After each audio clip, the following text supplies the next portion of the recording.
প্ররোচনা দিতে যাচ্ছে। এটা ধরা পড়েছে যে বেশ কিছু জায়গায় সম্প্রতি দেখা গেছে যে হিন্দু দেবদেবীদের উপর তাদের মূর্তিতে যে আক্রমণ করে একটা উত্তেজনা ছড়ানো, তাতে দিনের শেষে হিন্দু এবং কাদের লোক ধরা পড়ছে সেগুলো সবাই চোখের সামনে দেখতে পাচ্ছেন।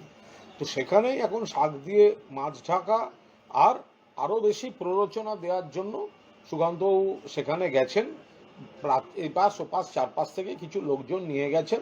স্থানীয় মানুষের কোনো প্রভাব নেই এবং এই বিভেদ বিচ্ছেদের রাজনীতি দিয়ে বিজেপি টিকে থাকতে পারবে না। কাকদ্বীপে সুকান্ত মজুমদার বলছেন 26-এ বিজেপি সরকার এলে বুলডোজার খেলা হবে, আর না এলে কি খেলা হবে সেটা একটু বলে রাখুন। একই সঙ্গে বিজেপি সরকার তো আসবে না, সরকার এলে নয় বুলডোজার খেলা হবে এইসব কথাবার্তা বলছেন, প্ররোচনা দিচ্ছেন, হিংসা ছড়াচ্ছেন।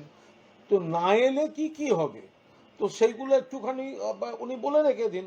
না এলে এইটা হবে, যেগুলো ওনাদের করতে হবে, তো সেগুলো একটুখানি বলে রেখে দিন যে না এলে ওনারা কি করবেন, কি সেগুলো একটুখানি বলে রেখে দিন।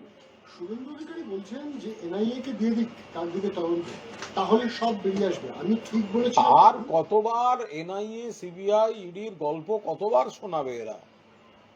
যতবার শোনাচ্ছে ততবার তো দেখা যাচ্ছে তার নিট রেজাল্ট কি। ভোট এলে শুধু তৃণমূলকে একটু উত্তক্ত করা, নেগেটিভ খবর ছড়াবার জন্য দু চারজনের বাড়িতে গিয়ে জল মিষ্টি খাওয়া, এর বাইরে তো কোনো কাজ নেই। তো সুতরাং আরো যতবার করে শুভেন্দুবাবুরা এই সিবিআই, এনআইএ বা সেন্ট্রাল এজেন্সির কথা বলবেন, ততবার প্রমাণিত হবে যে ভোটের আগে এই এজেন্সিগুলো বিজেপির শাখা সংগঠন হিসেবে ব্যবহৃত হয়। ভাঙার জন্য যে হিন্দু যুবকের নাম এসছে, তার বাবা কিন্তু বলছেন যে তৃণমূল করেন এবং কোনোভাবেই এটার সঙ্গে যুক্ত, এবং বিরোধীরা অলরেডি হাতিয়ার করছে যে তৃণমূল ভাঙিয়েছে কালী মূর্তি। পুরো দস্তুর ভাবে আচ্ছা তৃণমূল কেন ভাঙাতে যাবে? কালী মূর্তি যদি একটু মায়ের মূর্তি, একমাত্র বিজেপিরই লাভ এই রাজনীতিটায়, আর কারুর কোনো লাভ নেই। তো বিজেপি করিয়েছে, সেগুলো তো এলাকায় কান পাতলে সমস্ত শোনা যাচ্ছে। আর ওরা যতবার বলবে যে ওরা বিজেপি নয়, ততবার প্রমাণিত হবে ওরা বিজেপি। সেই কারণেই বিজেপিকে বিতর্ক থেকে বাঁচাতে ওরা এই স্টেটমেন্টটা দিচ্ছে। ওরা একদম বিজেপি, খাঁটি বিজেপি। আমাদের ভিডিও ভালো লাগলে লাইক ও শেয়ার করুন, কমেন্ট সেকশনে গিয়ে জানান আপনাদের মতামত। আরও ভিডিও পেতে চ্যানেলকে সাবস্ক্রাইব করুন।